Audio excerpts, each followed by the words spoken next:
Hello, fellow Rotarians and guests. I am Barb Jeffries, this year's president of the Rotary Club of Park Cities.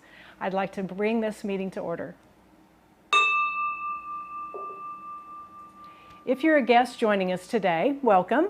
We encourage you to go to our website, parkcitiesrotary.org. We have lots of great information there. You can click on the info tab and learn more about our club, our numerous service opportunities, and our mission, which is service above self. We're going to get this meeting started today with the invocation, which will be given by John Brown, followed by the pledge and the national anthem. After that, Happy Franklin will talk to us a little bit about this week's Marketplace Advertiser.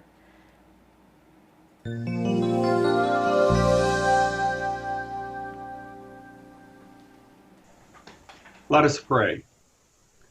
Almighty and ever-loving God, we give you thanks and praise for all the blessings you have poured upon us. Amid so much uncertainty and anxiety, remind us every day how fortunate we are to live in this city surrounded by friends that support us and family that loves us. Loving God, wrap your arms around those whom we lift up to your care who are experiencing life's trials, especially those with COVID-19. We pray they will feel the warmth of your embrace and find strength. Joyful God, celebrate with us as we celebrate all that is good. And faithful God, we ask your blessing for the goals of Rotary. Make us instruments to fulfill those goals in your world. We pray all this in your holy name. Amen. And now let's recite the Pledge of Allegiance.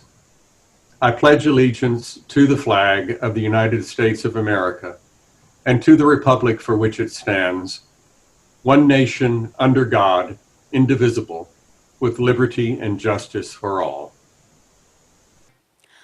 Oh, say, can you see by the dawn's early light what so proudly we held at the twilight's last gleaming, whose broad stripes and bright stars through the perilous fight o'er the ramparts we watched were so gallantly streaming, and the rocket's red glare, the bombs bursting in air, gave proof through the night that our flag was still there.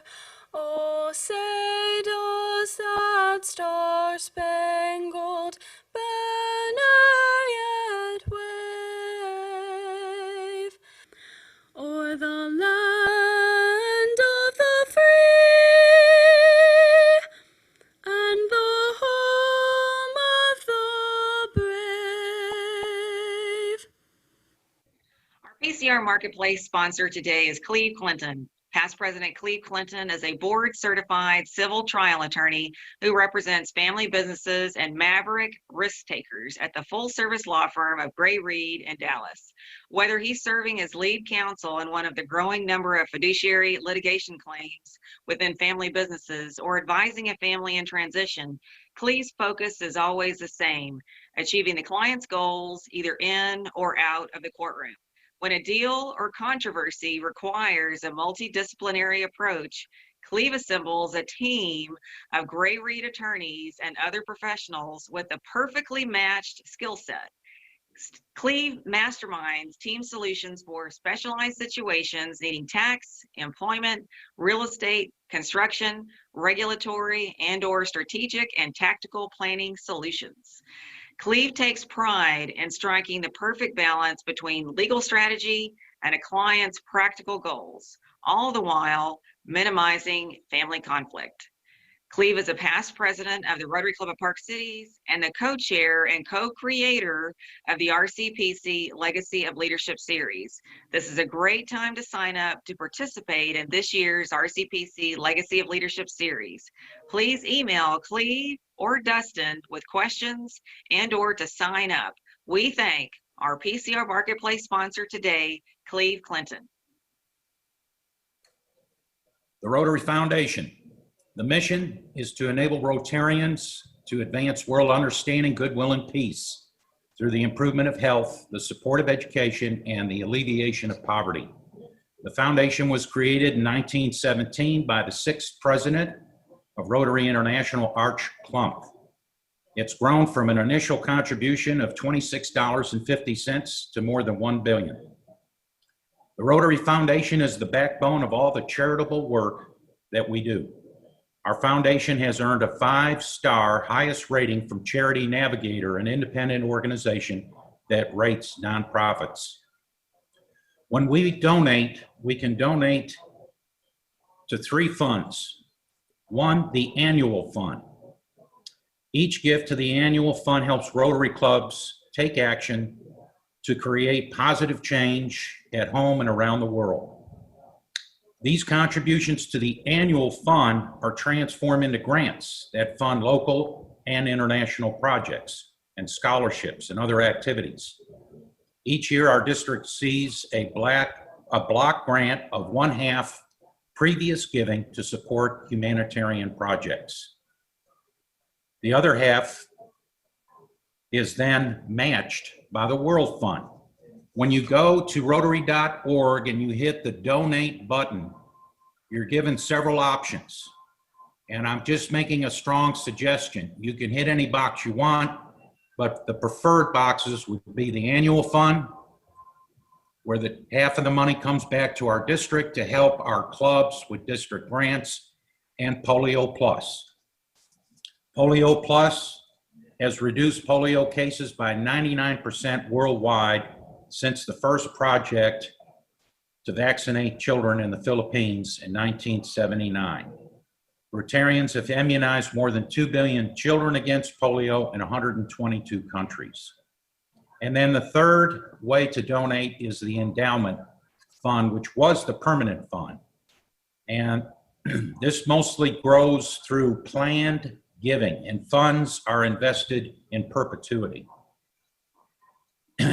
Remember, Rotary's 6 areas of focus that we concentrate on when contributions are distributed are peace and conflict prevention, resolution, disease prevention and treatment, water and sanitation, maternal and child health, basic education and literacy, economic and community development.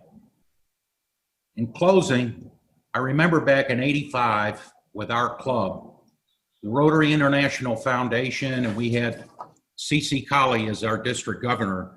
We collected an amazing sum then of about $100 million among 1.2 million Rotarians worldwide in 200 countries. Today, it's just mind-boggling that the contributions for 2019 were $321,901,000. What an impact we as Rotarians have worldwide. The fiscal year began July 1, so we've got a new slate of contributors, and so far we're up to about $2,400, but after the first 6 months, I'm sure we'll hit 10 to 15,000 and move towards a goal of $30,000. Thank you, Park Cities Rotary, for your contributions to the Rotary International Foundation.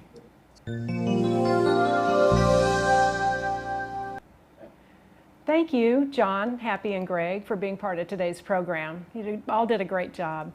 Well, before I start announcements, I want to take a minute and talk about our August birthdays. We have quite a few of our fellow Rotarians that I would like to give a shout out to and wish them a happy birthday. In particular, Doug and Sarita. Today's your day. Also encourage you, much like Greg did, to contribute to the RI Foundation. And during the month of August, this is your birthday gift to yourself, would be to make a donation to our RCPC Foundation in honor of your August birthday. Well, let's talk a little bit about Marketplace Advertisers. As you know, they receive lots of benefits, and we have just a few spots available.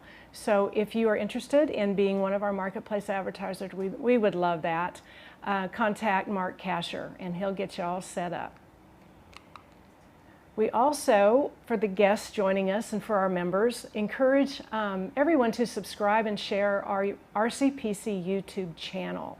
You can find that going to just at Park Cities Rotary or on our website. If you would share that through your email, through social media contacts, LinkedIn pages, Facebook, things like that. We've had so many amazing programs, including the one we're going to hear from today. So make sure your friends and business associates receive all the same benefits that you are as being part of the Rotary Club. And whoops, sorry about that. I think I skipped one. The other thing I'd like for you to do is on our website, Mark created a how-to video, which is wonderful, that kind of walks us all through how to use YouTube, how to join our YouTube channel, how to make comments during the programs, so you can ask questions of the speakers. So please check that out. The last thing I wanted to mention is that we have Barbara Markham, one of our wonderful new members, has kicked off what we're calling our calling committee.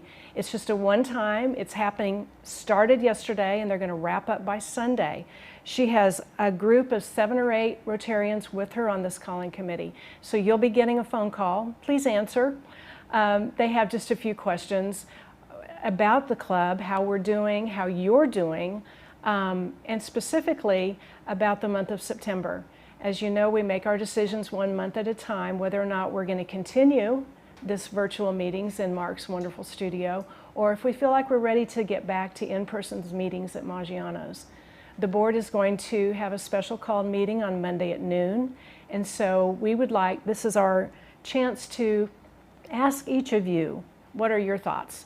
Are you ready to go back to in-person?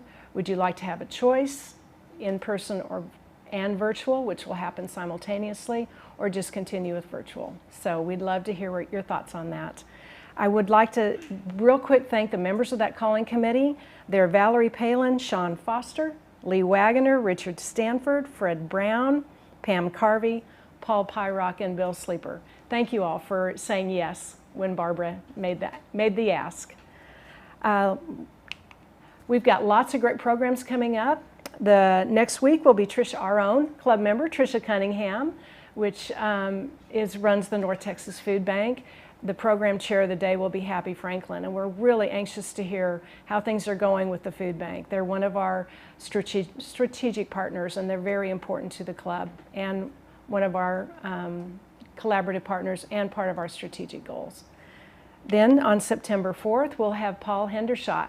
He's the Director of Market Analytics, and he's going to talk to us about the DFW economy. And thank you to Jeff Brady, who'll be that program chair of the day. Next up, we're going to see a few more of our members. We've got Karen Farris and Happy Franklin and Scott Sowers. Karen's going to give us a real quick recap of what's going on with our big project at Bonton Farms. And then Happy will talk to us about the RCPC Foundation, followed by what we all love, a new member speech from Scott Sowers, one of our new members. When we return to the studio, we'll be joined by today's speaker. And we can't wait to hear what Debra has to say, and she'll be joined by Jeff Brady, today's program chair.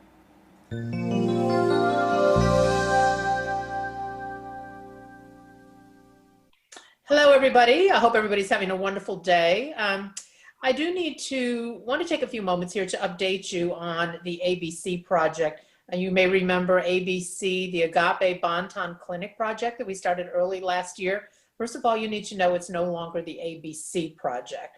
The end result is really still the same. We want to provide funding for a medical clinic at Bonton Farms. The change is that the Agape Clinic will no longer be providing this medical service. And there are really 2 reasons for this. The Agape Clinic, remember, has been a collaborative partner of ours for some time. With Stephanie Bohan as the executive director, we've had many, many projects together, Dentistry with a Heart, food truck, North Texas food truck on Tuesdays, etc., to name a few. Well, under Stephanie's leadership, the clinic has grown to where they are today, last year treating over 18,000 patients. And I got to brag on Stephanie for just a moment. She won't tell you this, but I will. They were voted the nonprofit of the year by the Center for Nonprofit Management. At the same time, Bonton was also growing. You probably have been reading in the paper about a second Bonton community in North Dallas. Still a little bit under wraps, but that's hot off the press. The needs for the expanded Bonton community really were greater than what a primary care clinic could provide.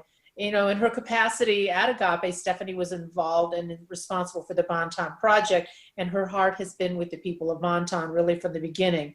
So I'm sorry to say, as a result, she's leaving Agape and will assume the role of Director of Health and Wellness for the Bonton communities.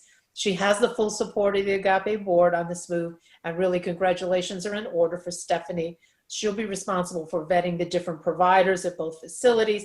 Again, and the needs are just beyond what Agape can provide. So we're excited about Bonton. Stephanie is still a member of our club, and we hope to make Bonton one of our collaborative partners and incorporate different volunteer projects to help and deliver health and wellness services to that community. So what does that mean for our fundraising project? Well, thanks to Lee and Pam and many, many, many generous Rotarians, we've raised close to $100,000 to date. Our goal was $150,000. The Rotary Club of Park City's Board of Directors voted to continue the campaign. We're now working with CFT on changing the name of the fund to the Bonton Clinic Project. So now we move forward with fundraising. I know many of you have told us that you wanted to participate in this, but when COVID hit, we stopped meeting. And it was just been very difficult. We kind of closed down the fundraising. But now Pam and Lee will be starting up on the activities again, details to follow. Stephanie will be able to share a little bit more information about the facility at Bonton in the coming weeks. All of this really became effective 8/1, and she hit the ground running, and stay tuned for details to follow. So the Agape Clinic is still, a collaborative partner of the Rotary Club. We thank all of you who generously provide lunch for the staff during this pandemic. Many of you did. The RCPC Executive Committee of the Foundation has recommended and the board approved a grant of $5,000 to Agape. You may recall Agape was gifted a mobile unit early on. Well, the funds will be used to outfit the mobile unit and make it available for COVID testing. The original plan was to put it in Bonton so they could begin operations sooner, but it no longer fits that particular model. And what a great time for this to happen with Agape. So bottom line, while the project may look a little different than what we anticipated, we're still committed to the strategic initiative to focus on health and wellness services with our collaborative partners and serve the needs of our community. So please continue to support this project and stay tuned for developments within the Bonton communities. Thank you.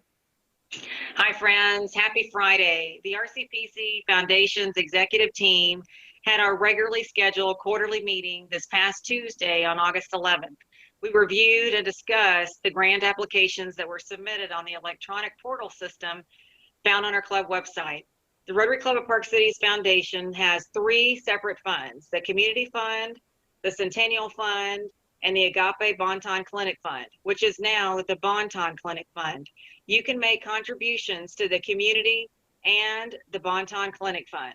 The Centennial Fund, which was created from donations to the RCPC Bogman Lake Project in 2000, is closed to new contributions. The Rotary Club of Park Cities Foundation Community Fund has a current approximate market value of $1,496,236.30. Approximately $52,728 was available to grant this year, but $15,000 was previously agreed upon by the foundation board last year to be set aside specifically for the Bonton Clinic project this year. Thus, the RCPC Foundation Community Fund had approximately $37,728 actually available to grant this Rotary year. Grant requests may be submitted at any time. Anyone can submit a grant request through the online portal system. However, for a grant request to be considered for an upcoming RCPC Foundation Executive Team meeting, those applications need to be received on the online grant portal system by the 20th day of January, April, July, and October. because the RCPC Foundation executive team meets the second Tuesday in August, November, February, and May to review those grants. The next regularly scheduled RCPC Foundation executive team meeting will be held on Tuesday, November 10th at 3 p.m. The RCPC Foundation executive team approved 3 grant requests at the August meeting.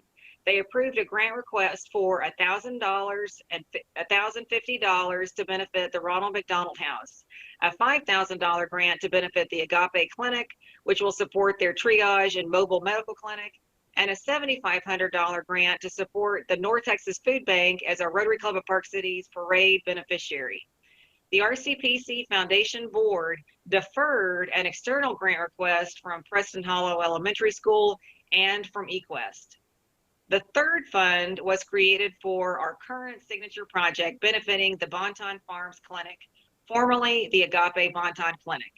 This new fund has $92,790.48 in contributions.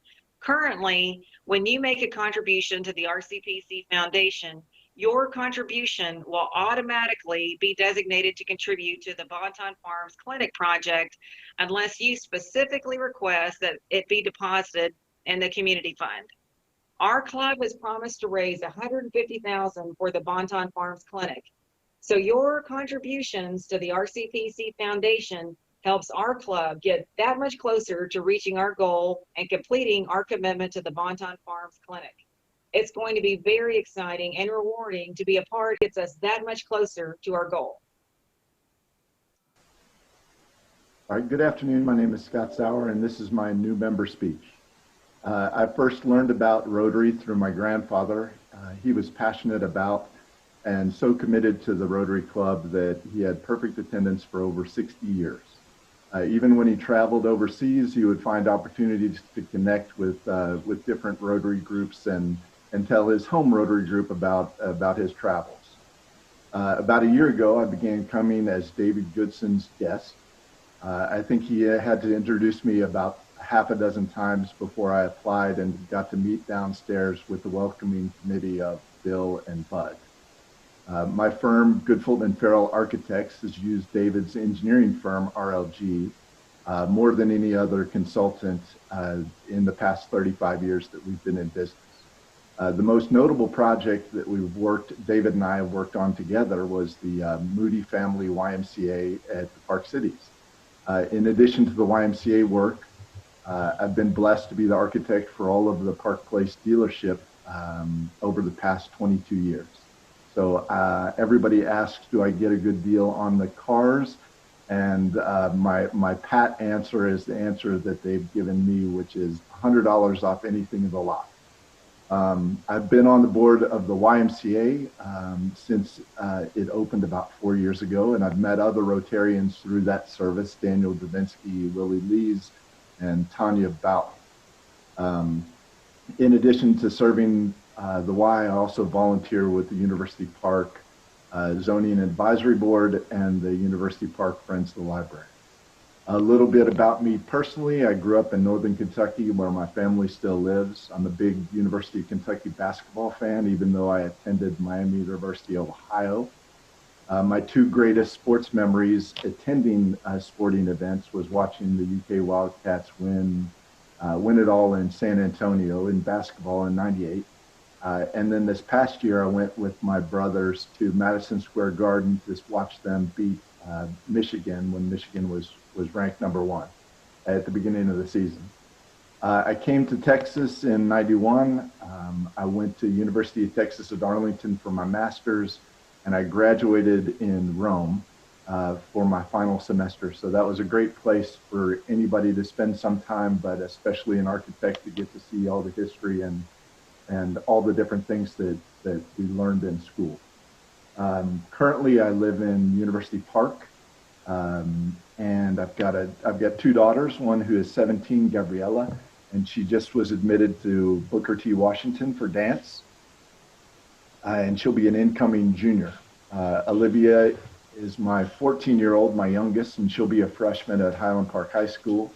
And during the pandemic, which you probably hear the going back and forth of my my rescue dog, Josie. She's a Vizsla, and I just recently picked her up during the pandemic. As far as hobbies or other diversions, I love playing racket sports, tennis, racquetball, and my girlfriend just got me into pickleball, which I've been playing every weekend up in Plano.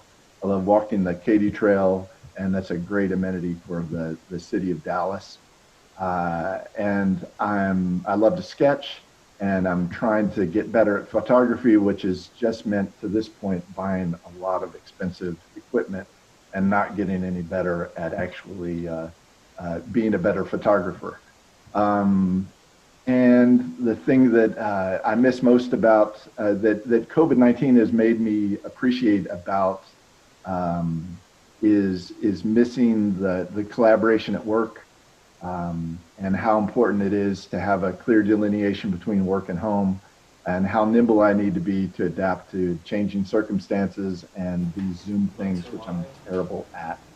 I really miss getting together at Maggiano's every Friday for the great programs, and I'm looking forward to seeing you all soon. Stay safe. Rotary Club. And welcome back. We are back here in the studio now, and we just want to say we're ready for the main part of the program now. So without any further ado, I'm Jeff Brady. I'm your host for this part of the program. And I just want to tell you, it gives me great pleasure to introduce Debra von Storch today. Not only is she a friend of mine, but for the last 38 years, is that right? Can I say that? You can. For the last 38 years, she's been a connector and a collaborator and a change agent for high growth companies worldwide as a partner with EY, otherwise known as Ernst & Young. Many of you know the company as its previous name of Ernst & Young, now EY. Well, with that firm, she was the leader of Southwest Region Growth Markets and the Americas Director of the EY Entrepreneur of the Year program. During her distinguished career, she helped companies grow. I mean, bottom line, that's it. She helped companies grow from early stage to rapid growth to market-leading success. She's an expert in strategic tax and transaction planning on a global scale, and she's also very passionate for entrepreneurs, as you're about to find out. She's a frequent speaker at industry events here locally and nationwide. She serves on the board of the United Way and the DEC, the DEC, the Dallas Entrepreneur Center. And she's a local. It just gets better and better. She's also a local. She graduated from L.D. Bell High School in Hearst, won't say when, a few years back. Long time ago. She holds a BBA in finance and accounting from the University of North Texas, and I'm told she originally wanted to be a TV anchor woman. That's why we get along so well. So this is going to be fun. Debra likes to say, quote, and I pulled this directly from her bio, she's, quote, building a better world by celebrating the unstoppables. Those are the boldest entrepreneurs who do things differently and change our world in the most unexpected ways. So help me welcome, and please, from home, from your car, from wherever you are, help me send great mojo and welcome to Debra von Storch. Debra, we're so glad you're here. Thank you, Jeff. You make me feel 9 feet tall. And well, I'm good. Barely 5'2" when it's not too humid out. Well, we don't need to go into that because we're sitting down. Yes. Right. So thank you so much. It's my joy to be here with you, sharing stories about entrepreneurs, because entrepreneurs are the backbone of our world. I believe it. I believe it. And let's, before you get into your presentation, let me just get maybe a definition out of the way. How do you, an expert, define entrepreneur? Great question. There's a lot of research done on what is an entrepreneur and how do you define it. Most people like to think it's Michael Dell in his college room creating that incredible computer, or Mark Zuckerberg, or Jeff Bezos. And that is an entrepreneur. They are risk takers, bold innovators, disruptors. But it's also the folks that create the local service provider, the small community bank, the restaurateur. It's those people that take risk, that are innovate, that are agile, that are flexible, that transform, that move our economy. And what we see is the entrepreneurial definition goes from lifestyle entrepreneur to early stage startup to rapid growth to the $2 billion behemoth Apple, because you still need entrepreneurship within a company to grow. Well, it's crucial. It It's is crucial. It is crucial. And one more question. I know you have a presentation, so and we'll get to it as soon as you're ready. Yeah. But how and why did EY, your company that you know so well, want to really highlight and promote entrepreneurs with the Entrepreneur of the Year program? Why was that a big deal or a big focus for Ernst & Young? Great question about Entrepreneur of the Year program. Again, as Jeff mentioned, I spent 38 years at Ernst & Young and just retired in our mandatory retirement. Are you used to that yet? I'm not used Okay. to the word retired. It's really rewired or the next chapter. Let's go to the first slide where we share a little bit about the Entrepreneur of the Year program. In Milwaukee, Wisconsin, 34 years ago, a group of our partners said, you know, celebrities aren't necessarily your actors and your actresses in the Academy Awards. It's those individuals that are creating, that are inventing, that are transforming. So they got a group of business leaders, independent panel of judges to select the first Entrepreneur of the Year award winner. And that was a gentleman that was a leather maker. And that gentleman, Alan Edmonds. I've heard of him. Alan Edmonds Shoes, 34 years ago, was our first Entrepreneur of the Year award winner. And our reason for creating this program and this celebration of innovation and entrepreneurship is because we really wanted to applaud not just the Fortune 1000 that are growing jobs, but those future Fortune 1000. We see that public companies are plummeting, the number are plummeting, and there's a big churn. And so the future is really in helping companies grow to grow up and raise capital and be that Fortune 1000. And this is this kind of dovetails on what you said just now, but how important, from your perspective, is entrepreneurship to the U.S., the overall U.S. economy? Oh, it is tremendous. Stats vary, and again, as we know, even in our current pandemic situation, stats vary. Sure. But there has been those that say 90% of the new jobs come from the entrepreneurs. And again, defining entrepreneurship broadly. Lifestyle entrepreneur, early stage, rapid growth to market leaders. So it is so important, and having connections and programs that celebrate entrepreneurship is critical to the health of our economy. Now, we are very blessed here in North Texas that we've got a robust ecosystem, and that includes the DEC network, the Dallas Entrepreneur Center network, with a significant opportunity for growth at the Redbird location. Addison Treehouse, we've got a big network. You've got Tech Wildcatters, you've got the Dallas Regional Chamber, you've got the Dallas Innovation Alliance. We've got so many things that connect the dots to help entrepreneurs grow. And is that here. unique to Dallas, to North Texas? So what is unique to Dallas and North Texas is that spirit of collaboration and connection. I've had the joy of meeting entrepreneurs all over the world. A bit of background, Entrepreneur of the Year is in 145 cities in the world, 60 plus countries. Wow. And so we've had the opportunity to help individuals grow their companies all over the world. It is, although we have a spirit of winning here, we don't have a spirit of cutthroat competition. We are very, very much, as I've seen, collaborators and connectors with a spirit of helping and lifting. And I want to give an example. Here in our region, we're very, very blessed to have folks like Anurag Jain and Patrick Brandt. And they teamed with Trish Cunningham, your own member. Get Shift Done was their creation. Wait, what'd you say? Yeah, you have to say it real slowly. Yeah. Get Shift Done, a technology platform that they launched during the pandemic that helps to match those that are out of a job from especially the restaurants and the hospitality and resort industry into serving and getting paid wages in the food banks. And it's not just North Texas. So Get Shift Done has launched elsewhere. And That's great. Patrick and Anurag are serial entrepreneurs, which is another common thing that we see here. You do it over and over. Over and over. And I wanted to ask you also something we were talking about just before we started the program today about this recession, this pandemic-driven downturn that we're experiencing that is so hard for so many businesses and individuals globally, not just in this country. But you were saying there's going to be likely a really interesting wave of entrepreneurs who succeed coming out of this downturn. That's correct. And what happens, we have seen in historical other recessions, is that those individuals that are furloughed or laid off or frustrated or discouraged say, my gosh, I can do this myself. And they create their own business and have that entrepreneurial spirit to do something even better. Right. I want to give an example of the founders of a company called Claris Glass Boards. Two young men from BYU were in Houston at Stanford Financial, and I think this was 2008. In comes the FBI SWAT team, their young staff working on a computer, being analysts.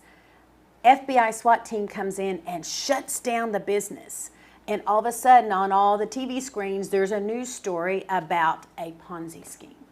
And the company that out of college they had gone to work for, their little staff analysts, is shut down. This was in Houston? This was in Houston, Stanford Financial. Sounds like Enron. It's similar situation, not a good situation. But these two young men, Jeremy Racone and Robbie White, said, we want to create something. We can do something better. And so they created, in their mother's garage, Claris Glass Boards, which went on to locate in the Dallas-Fort Worth area, headquarters here. Andy Phillip became their CEO. He was also one of their friends. They created Claris Glass Boards, sold it to private equity. It sold again to private equity, and now they're investing in helping other entrepreneurs grow. That's great. Which is so cool. But it came out of a financial collapse, a very bad situation. And that's what we see. Other stories. I've got more wonderful stories, but Susie Batiste, who created Poopery here in Dallas. Susie was in a very difficult situation, homeless at one point in her life with young children, and had a love of essential oils and created Poopery as an idea, and now it's everywhere. Yeah. Hopefully it's everywhere. Right. You want it. You want it everywhere. But again, going from a really bad, troubled time to creating a very, very successful business. It is so rewarding. It's like our restaurateurs now, entrepreneurs of the spirit that have made the to-go, God bless them for the to-go tequila, or the to-go frozen margaritas that didn't exist. I mean, again, taking lemons and making lemonade. So maybe a silver lining down the road. There is definitely a silver lining. Something to look forward to. New creations. Okay. Well, do you want to move forward with your presentation? You bet. Is that? I wanted I'll to stop asking share a couple slides. We have a lot of questions around, are entrepreneurs born or are they made? Right. And Harvard's done research, everybody does research, the opinions vary widely. We, my firm, Ernst & Young, where I just recently retired from, truly believe that entrepreneurs are made. While we all gravitate to that story of the young college kid creating a computer, Michael Dell, in his college dorm room, it's really most of the entrepreneurs we meet through our Entrepreneur of the Year ecosystem have come out of corporate America or a commercial job or a situation where there's been a recession and they really are frustrated and they think they can do it better themselves. So we truly believe that entrepreneurs are made and that we all have entrepreneurial spirit if we can just harness that passion. We also believe the likes of the big, huge companies in town, TI, Fluor, AT&T, our big banks, there's entrepreneurial spirit in those within the companies. Within the companies, and so it's really fostering a passion and a willingness to have innovation. The next slide is the DNA of an entrepreneur. Okay, this is the one you really like. I love This is the this slide. slide. It captures the essence of an entrepreneur. Again, from our EY's experience with the Entrepreneur of the Year. And there's been over 10,000 Entrepreneur of the Year award winners. At the center, in the nucleus, are two complementary skills or DNA attributes that have grown. One is a willingness to take risk. Right, Oh clearly. my gosh. And to entrepreneurs don't have an N or an O in their alphabet. They don't hear no. They don't say no. They just go for it. Right. This, in the go-get-em attitude here in the Dallas-Fort Worth area is tremendous. That, as well as they believe that life is in their control, their internal locus of control, their actions, the consequences, it is their control. It's up to them. It's up to them. So what's the yin and yang? The two grays, you've got the attitude of risk. Yes, And that's yes. coupled with That's an opportunistic mindset. Okay, what does that mean? Susie Batiste, again, taking essential oils to create poopery. You know, I think of the serial entrepreneurs. Ben Lamb is another one that has created numerous very interesting technology companies. His current technology company, Hypergiant Industries, is all about AI. Brenda Stoner, oh my gosh, Pickup. Who would have thought we'd need Pickup? It is a technology platform that connects people with pickups that can haul stuff for you from retailers. So if I buy a table at Wisteria today through the Pickup technology platform, I can have it delivered to my house tonight in time for dinner meeting. Even if you don't have a Even if I don't have a son-in-law pickup. with a pickup. Or, again, it just helps our retailers get product to Sure. the customers quicker. Without them having to employ delivery. Right. people. And so Brenda is a serial entrepreneur. That's So great. it's this opportunistic mindset. Again, so Jeff Bezos, yes, Right. he's an incredible entrepreneur. Who would have thought we needed an online bookstore? Yeah. But that's what he said we needed, was an online bookstore. And now, I mean, I get Amazon to my house every single day. Right, right. And I even hugged the Amazon delivery guy once during this do? pandemic. Yes, yeah. Well, True confession. true confession. The So there's clearly, and these attributes are common regardless of the industry, Right. regardless of the age or sex Right. or cultural background of Right. the entrepreneur. These are some common traits, that's right? exactly common traits. And again, we believe it's not something you're born with. It's something you can make, you can grab, you can harness. You can learn. You can learn. What is more important? This is something you and I have talked about before, but in your opinion, based on your experience, is it more important to have that great idea? And entrepreneurs see opportunity, they see ideas, or to be the executor, the person who can actually act on that idea and push it to reality? Great question. Is it the idea or is it the execution? Right. Well, we say your number one driver for growth is your customer. Okay, if you've got a great idea but no customer, you're not going to grow. You're not going to have a prolific business. So you've got to have the execution. But okay, do we really need, again, I'm making this up, do we really need another water bottle manufacturer? We have tons of water bottles. Why Right. would we? So what is innovative about the idea? Let's talk about water. Hint Water. Kara Golden, who won our Entrepreneur of the Year award winner and is our keynote speaker for Dallas Startup Week coming the week of August 31st. Okay. Kara Golden says, yeah, water's water, but hey, let's put a little hint of a fruit in it. Just a little hint, no sugars. It's flying off the shelves. Is that right? So again, an idea, but you have to have the execution. The idea has to have a customer in mind. Right. So again, execution, business planning, which is why the DEC network is tremendous ecosystem that helps take that idea and formulate it to Flesh it out. execution. Sure. Execution. Okay. So and both of those attributes fall under this, what you call the internal locus of control. Right. Okay. You own I it. control it. You own it. Okay. You control it. And then around it in the yellow chevrons are all those DNA or attributes that you have as an entrepreneur. Building a team, collaborating, having an ecosystem. And that is why North Texas is so prolific with emerging entrepreneurs. That has really happened in the past 10 years. A lot of emerging entrepreneurs because we have such an ecosystem of collaboration. Now, one of our biggest hurdles is capital. We need more capital coming into this region. Right now, 90+% of the capital goes to the West Coast and That's to what the I've East heard. Coast. Yeah. We got to get more capital here.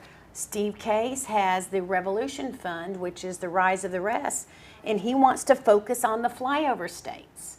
So you've got Steve Case, you've got, again, I've referenced earlier, Perot Jane, who's doing Series A funding. You've got family offices here, Abe Mankara and Knight Legacy Group. You've got a lot here. We just need to get their eyeballs connected, and that's why our ecosystem is so prolific. Good. And now we've got the funding. We're getting more funding. Okay. Funding still is the #1 challenge, but you've got tremendous banking organizations here that are really starting to, relax is not the right word, they're not relaxing their standards, but starting to really realize the investment of time, talent, and their treasure And into to, the to entrepreneur look eco. locally Bingo. for those opportunities. Bingo. Okay, so you want to walk us around the yellow You bet. chevrons we've got? You bet. What else makes up the DNA of an entrepreneur? Well, so I've got to find my glasses here they're that right have here. fallen Yeah, on the here we floor so I can read the slides. Excuse Okay. me. When you're 60, the eyeballs start falling. Hey. So we've talked about tenacity and drive, persistence. You got to have grit. Right. Oh my gosh, we've Grit. got Angela Duckworth. we've got grit. We've got grit and passion. I am very passionate about Are this you? entrepreneurial ecosystem. Have you seen I've that? noticed. I love it. But to truly take the risk, you got to be passionate about it. And again, if you've been furloughed or laid off, or you're just frustrated, or you want to try something new, you got to be passionate about it to make it stick. Stickiness. I mean, again, I would not want to take the risk personally for something that's not going to stick and at least have 2, 3, 4, 5 years of a runway. So persistence, passion, ecosystem we've mentioned, business-minded. Oh my gosh, you've got to have an ecosystem of business-minded folks because again, if you're creating a gadget that you're going to sell for $1, but it takes you $3 to make it, well, makes no point. sense. Makes no sense. Niches, again, hint water is an example of niche. Having a spirit of serving the community, a culture of taking care of your people is very, very important. And really being a team player, but also a nonconformist. It's They'll sound opposite. it almost. is a nonconformist is that you're not just following what the herd is doing, you're creating a team that wants to create something new and get outside the box. I've heard that recruiting and retaining top talent is crucial as well. The war for talent is so difficult right now. Now, again, there are more people, as Get Shift Done has seen, that are in need of jobs. It's how can you help those in need of jobs transform their skill set to help you get on board to building your business. And that's another key trait about entrepreneurs is they are very flexible. They are Right. very agile. They are very transformative minded. Going from being an accountant, we had Barb, who is an accountant who created her own business, very entrepreneurial spirited. There's a lot of folks that hang out their own shingle. Well, you got to get customers there. So again, very, very agile, very transformative minded. In this environment, I keep going back to restaurants. The transformation It's they've had lunchtime, to make. so you're Oh, kinda it is hungry. lunchtime. Yeah. Yeah, I am thinking about Maggiano's. I want to come Shout back out. and visit Maggiano's. We'll have you back. Right, right. You mentioned one of the key stumbling blocks is finance and funding, and not just seed funding, but second stage and Right. on. Are there other stumbling blocks that you see as frequent or common barriers for entrepreneurs? Well, capital is the #1. Okay. War for talent is probably #2. #3 would be truly defining who your customer is. Okay. That customer is it. And Deborah, we don't have a studio audience, but we do have an audience. And people, I'm told millions are now listening. Millions, all over clearly. globally. Our global audience has really grown just in the last hour. We've got some questions. Barb, what's our first question? We do. Deborah from Sean, our member, he has a couple of questions for you. His first one is, what are your thoughts about reality TV that highlight entrepreneurs such as Shark Tank, The Prophet? Now, do I need to repeat the question? Or could they hear, Barb? So reality TV is outstanding. Outstanding because it gets, young people thinking about being entrepreneurs. I have met more college kids that are now studying entrepreneurship at some of our great universities because they watched Shark Tank. Right. And I will say Damon Johns won Entrepreneur of the Year. Mark Cuban won Entrepreneur of the Year. So it is fabulous, fabulous, fabulous. And Great. many of the Shark Tank investees have come through Entrepreneur of the Year. Oh, they have. Good. Great. And Deborah, your friend, Tricia Cunningham. Oh, yes. Love wants Tricia. She wants to thank you for presenting to the club today and recognizing one of the innovations to help solve their problem at North Texas Food Bank of connecting their volunteers during the pandemic. Great. Excellent. Love you, Trish. I'm so proud of you.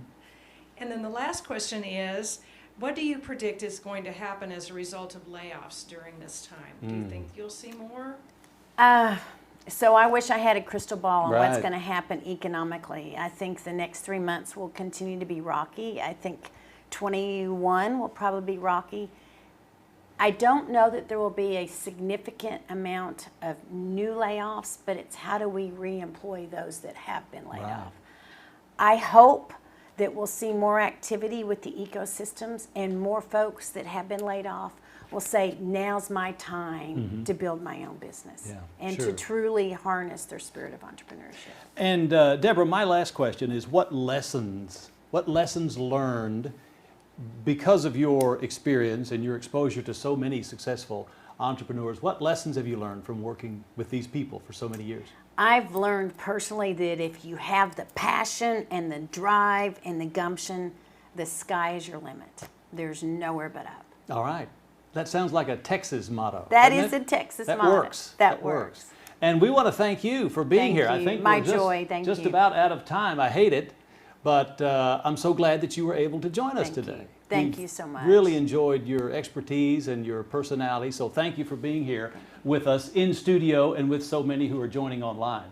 And I want to let you know also that as a thank you to you personally, we'll be placing a book in the library at Preston Hollow Elementary. Oh, wonderful. In Debra von Storch's name. Thank you. Thank So- you. That's my joy. Thank Okay, you. Mama well- was a school teacher, so she'd appreciate that. All right. Well, great. In your honor. And I think now we close out with the four-way test. Is that right? Okay. Well, let's, if you can all just repeat with me the four-way test. You know it and you love it. Is it the truth? Is it fair to all concerned? Will it build goodwill and better friendships? Will it be beneficial to all concerned? And once again, thank you for joining us today. And I'm now going to conclude our meeting. And we'll see you back here again next Friday.